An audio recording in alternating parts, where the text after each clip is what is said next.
So, my topic for today is lesson 4, State, Nation, and Globalization. So, what is the definition of state, nation, and globalization? So, a state is an organized political community under one government, a commonwealth, and a nation. The second one is the nation. A nation is a stable community of people formed on the basis of a common language, territory, history, ethnicity, or a common culture. A nation is more overtly political than an ethnic group. It has been described as a fully mobilized or institutionalized ethnic group. The third one is the globalization. Political globalization refers to the growth of the worldwide political system, both in size and complexity. One of the key aspects of the political globalization is the declining importance of the nation-state and the rise of other actors on the political science. So, under state, nations, and globalization is Thomas Jefferson.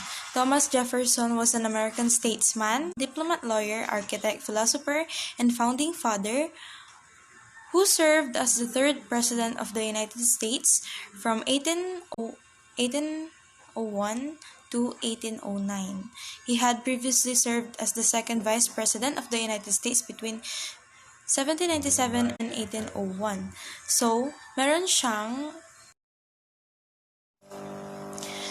he has a famous quote, which is, "If a nation expects to be ignorant and free in a state of civilization, it expects what never was and will never be."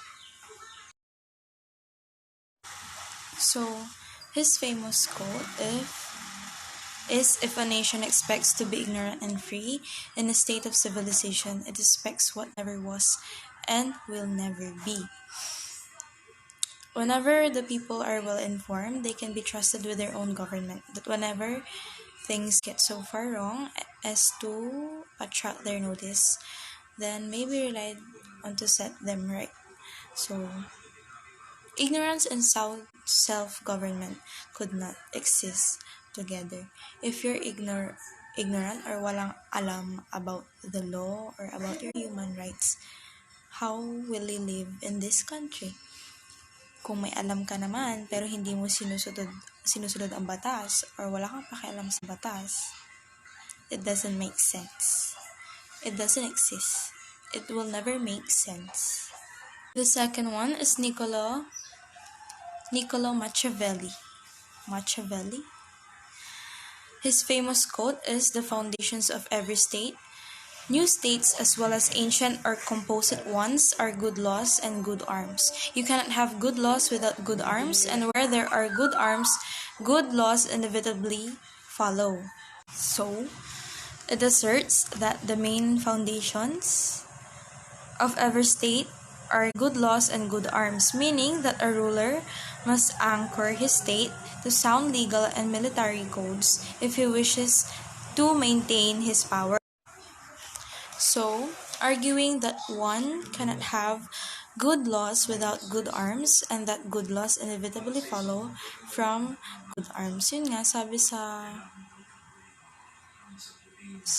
mismong quote niya, good laws and good arms. Meaning nun that a ruler must anchor his state to sound legal and military codes if he wishes to maintain his power.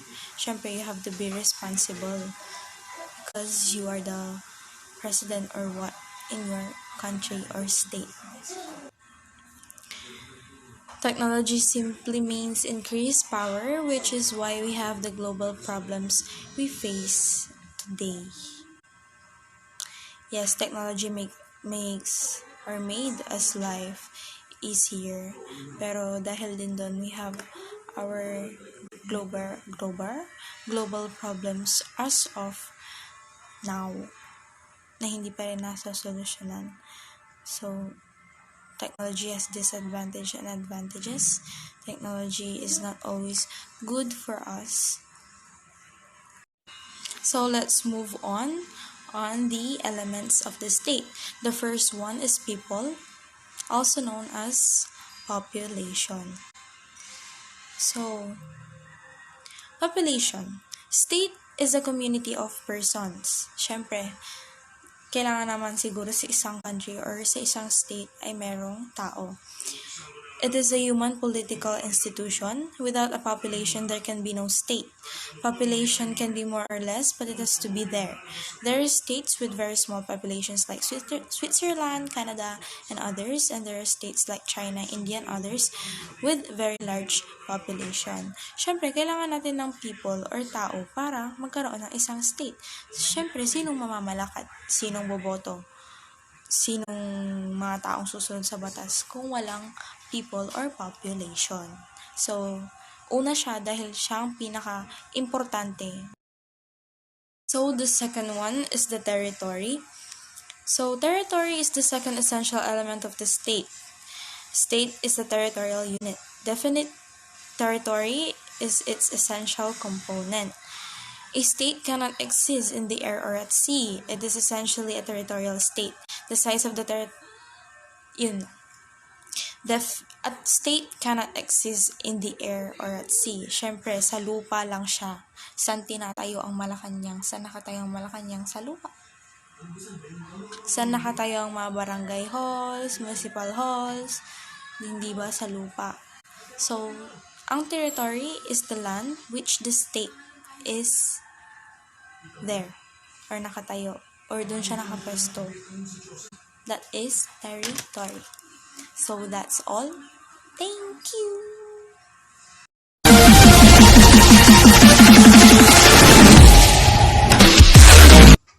Have a good day, everyone. Let's continue the discussion. We are on the number 3 elements of the states, and this is the sovereignty. Sovereignty refers to absolute and supreme power within the states. The term sovereignty comes from the Latin term Sovereignus, which means supreme or supremacy. Ibig sabihin, ito yung pinakamataas. Since ang pinag-uusapan natin ay sovereignty, ito ang pinakamataas na kapangyarihan na meron sa isang estado. If the politics is the heart of political science and the prime ingredients of politics is power, the sovereignty is the main concept of modern political science. Why? Because pag walang sovereignty is walang government. Dahil kung walang sovereignty sa isang states, wala ding tao or people na susunod dito. At kung wala ding sovereignty, is wala tayong internationally recognized border. Sovereignty is the essence about the power to make law and to rule effectively. And also, sovereignty has a coercive power to punish to those people who disobey the orders. Lagi nating tatandaan na kapag sovereignty, ito yung pinakamataas na kapangyarihan sa states na kung saan kaya niyang pamunuan ang isang estado at gumawa ng mga batas. Let's go back to the past, the history of sovereignty.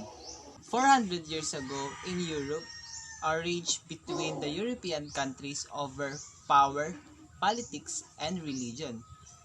Treaty of Westphalia. This is the Peace of Westphalia. This treaty was signed in October 1648 in Westphalian cities, Osnabrück and Munster.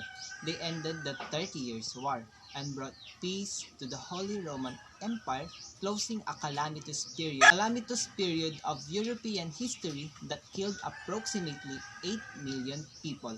This sa Treaty of Westphalia is nagkaroon ng kapayapaan sa Europe.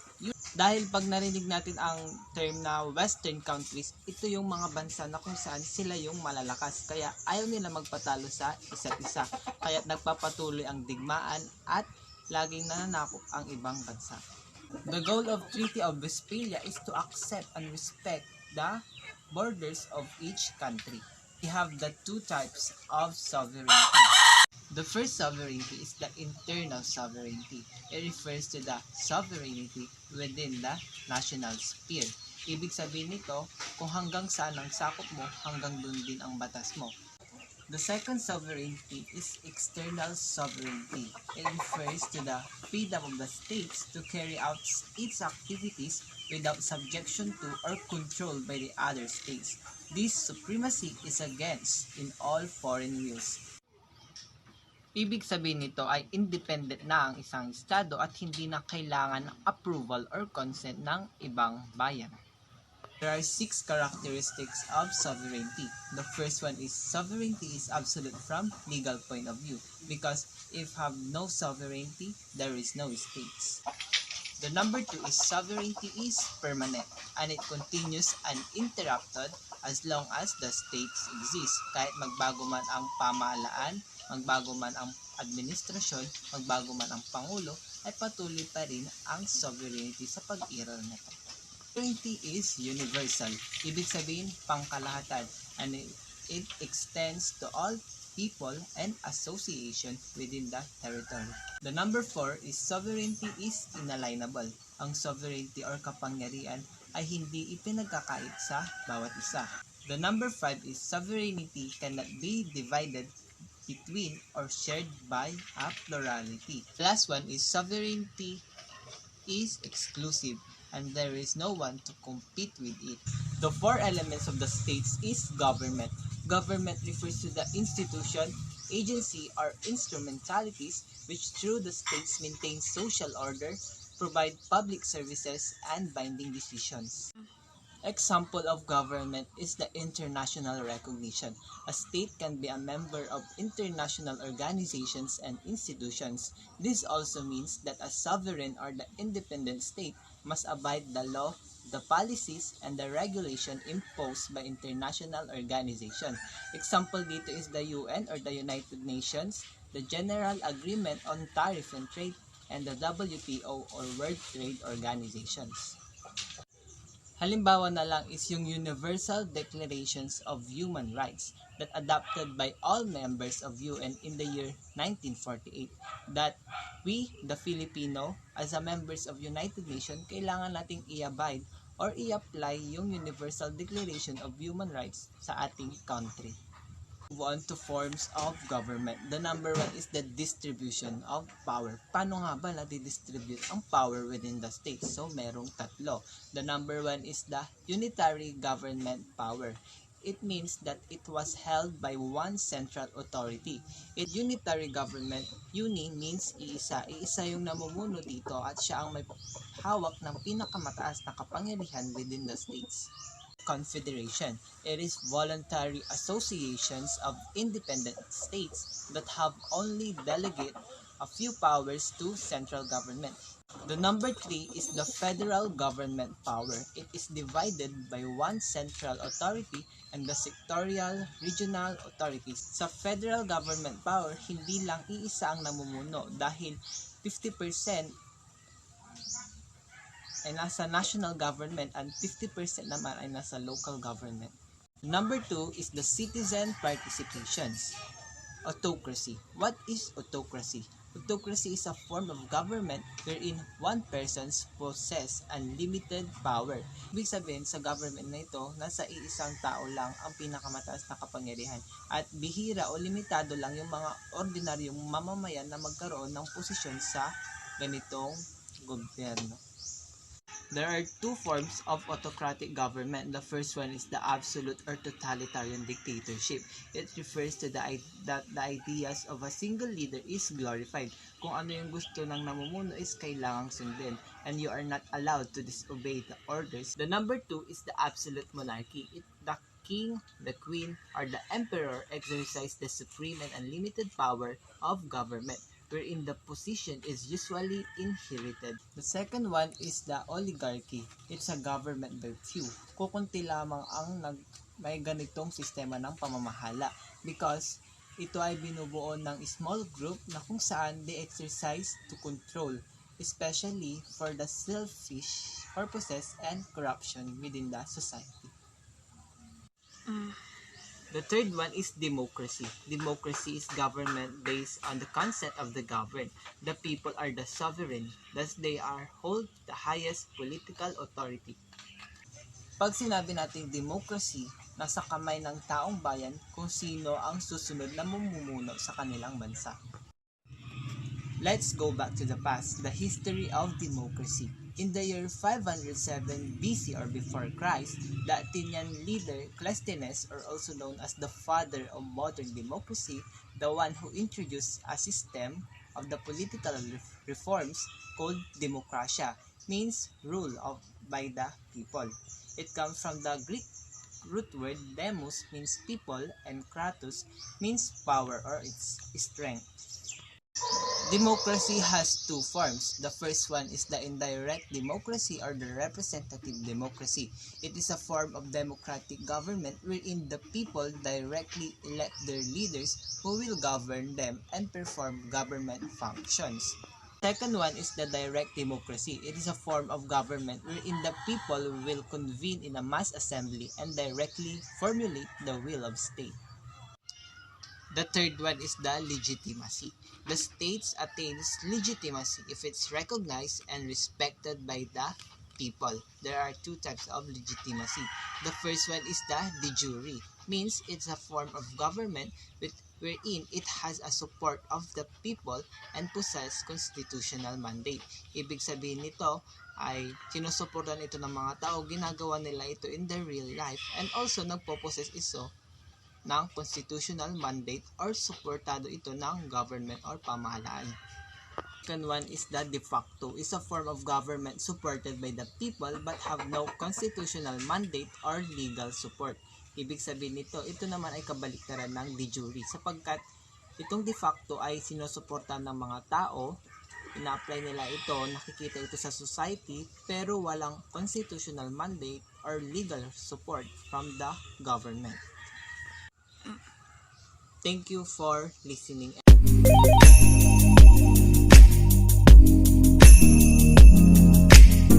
Good day, ma'am, and for today's video, I'm going to discuss my topic is all about the executive and legislative relationship. So first, I will define what is executive and legislative. So let's start. What is executive? When we say executive, it is a branch of government exercising the authority and holding responsibility for the governance of the state. Ang executive ay isang sangay ng gobyerno na responsable sa pang-araw-araw na pamamahala ng estado. Ang executive ay nagsasagawa ng mga batas at ito ay pinamumunuan ng mga pinuno ng pamahalaan. The second is the legislative. When we say legislative, it is a branch is made up of the House and Senate, known as collectively as the Congress. Among other powers, the legislative branch makes all laws and declares war, regulates and interstate and foreign commerce, and controls taxing and spending policies. Ang legislative ay nagpapataw ng mga batas na may otoridad na nagdedeklara ng mga giyera. At kasama na ang branch na ito ang Kongreso at maraming ahensya na nagbibigay ng mga serbisyo at suporta sa Kongreso. At dumako naman po tayo sa relationship between executive and legislative. There are two types of government where there is both legislative and executive. The first one is the presidential and the second is the parliamentary. When we say presidential, it is a form of government in which executive branch exists separately from the legislature. Ang presidential ay isang uri ng pamahalaan kung saan ang isang pinuno ng pamahalaan ay namumuno sa isang sangay na eksekutibo na hiwalay sa sangay ng mga pambatasan. The second one is the parliamentary. When we say parliamentary, it is a form of government in which members of an executive branch, the cabinet and its leader, a prime minister, and a premier or the councillor are nominated to their position by its legislature or the parliament and are directly responsible to it.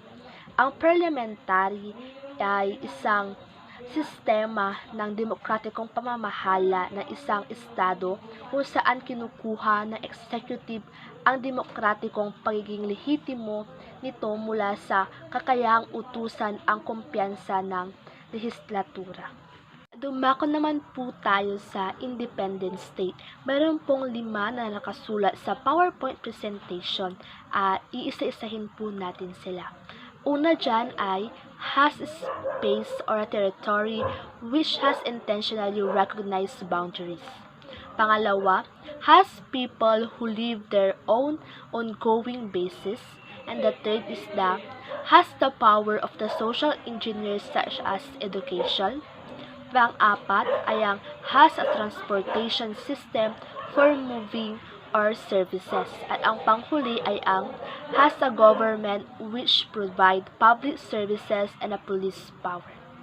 Dumako naman po tayo para sa panghuli ay ang origin of the state. Meron po tayong apat na origin of the state.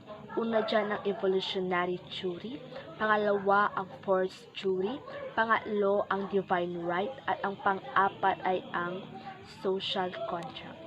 The first one is the evolutionary theory. When we say evolutionary theory, it is a state evolved from family units. Ang evolutionary theory focuses on further development and the refinement of the modern synthesis of the evolution and genetics. Ito yung teorya na nakatuon sa karagdagang pag-unlad sa modernong evolusyon. The second one is the force theory. It is a government emerged when people were both under the control of some power.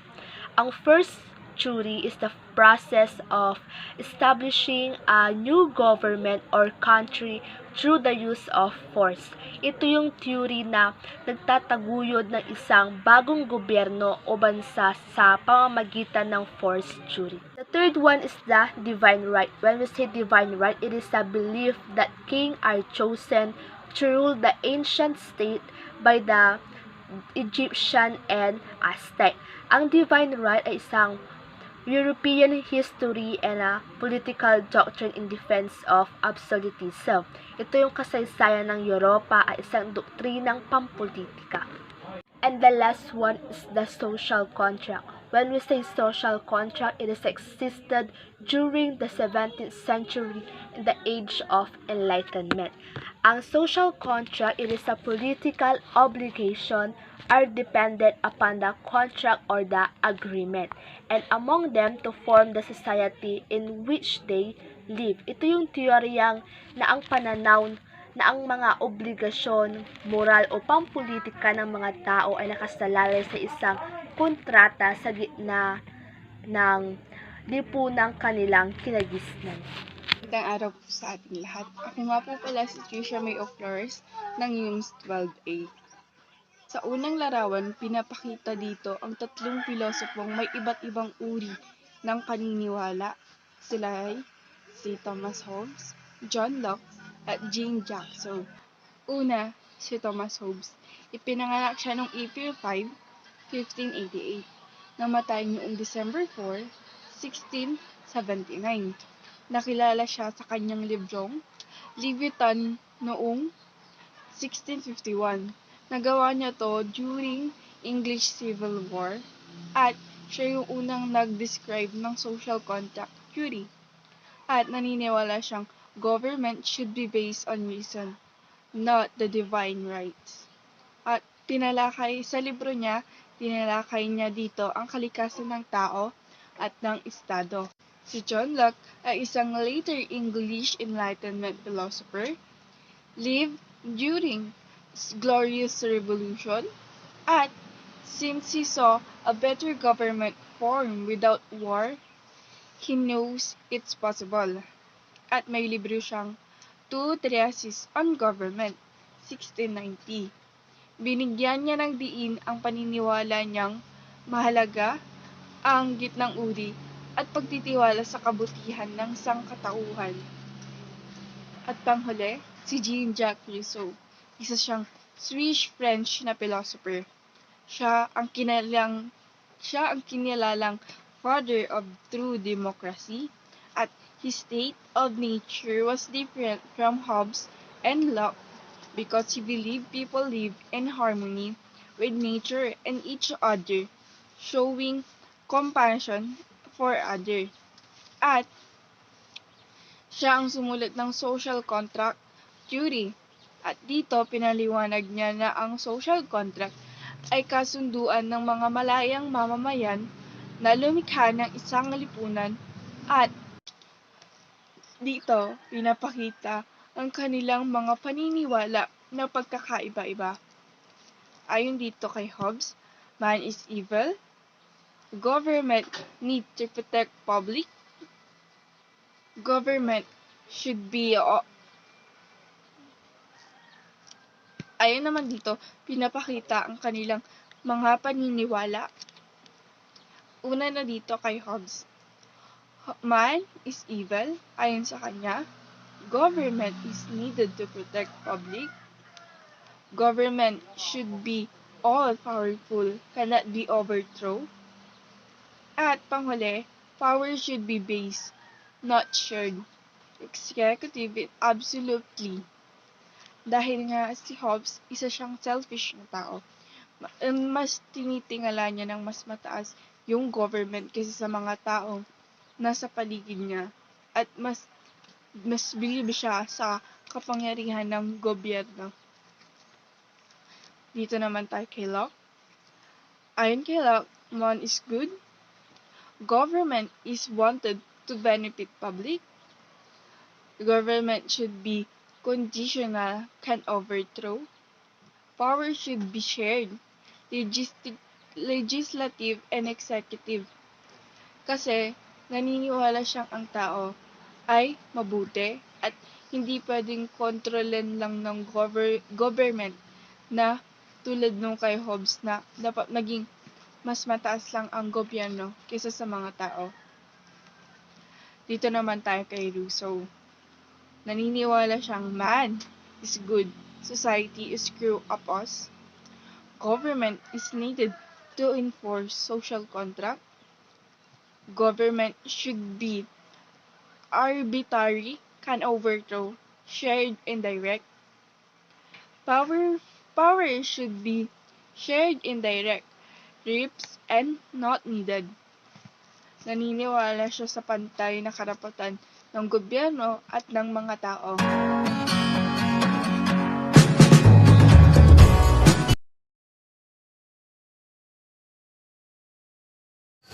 Good morning.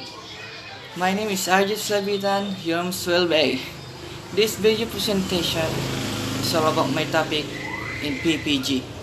Let's talk about inherent power with state. Inherent power with state, these are legislative powers because they belong to the domain of lawmaking and are geared towards upholding the general welfare. And we have three inherent power with state are police power, eminent domain, and taxation. Power of the state to make laws, policies, and ordinance for the welfare of the people. And police power. Police power, power of the state to regulative freedoms and property rights of individual for the protection of public safety and health, and morals or the promotions of the public convenience and general prosperity. Police power.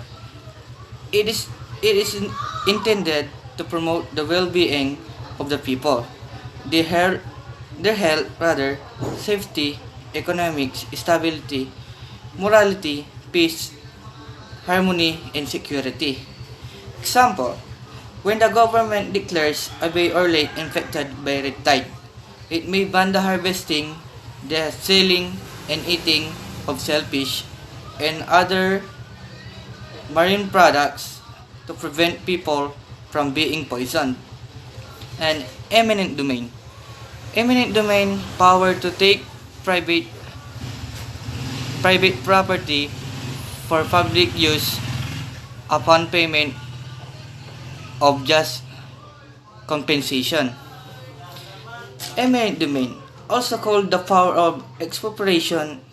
Eminent domain is described as the highest and most exact idea of property remaining in the government that may be acquired for some public purpose through a method in the nature of compulsory sale of the estate. And taxation. Taxation, power to impose tax on individuals and properties to support the government. Taxation, the state is able to demand from members of society their proportionate share or contribution in the maintenance of the government. Non-payment of tax may be subject to criminal prosecution and punishment. And tax. Tax, lifeblood of government. Yung tax, ito isang buwis na natatanggap ng ating gobyerno na nanggagaling sa ating mamamayan in order to fund our government. And uniform taxation. Persons or things belonging to the same class shall be taxed at the same rate. The primary purpose of taxation is to raise revenue to meet huge public expenditure. Most governmental activities must be financed by taxation, but it is the only goal. But it's not only goal, rather. In other words, taxation policy has some non-revenue objectives. And equitable taxation. Tax burden must be imposed according to taxpayers' capacity to pay. Equitable taxation. Dapat ipasunod ang kakayahan ng mga nagbabayad ng buwis na magbayad na kung mas malaki ang kanilang kinikita ay dapat din itaas ang pagbayad ng buwis. And progressive taxation. This is the last of my report. Progressive taxation, as the resources of the taxpayers becomes higher, his rates likewise increase.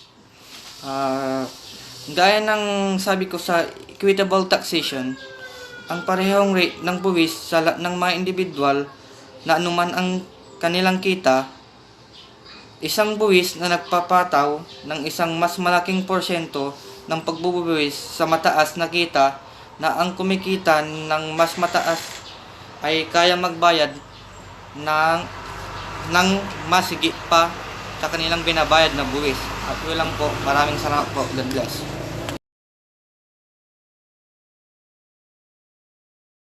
Good day to each and everyone. I am Ppg Video Reporting, and my topic for today is the concept of nation state and globalization.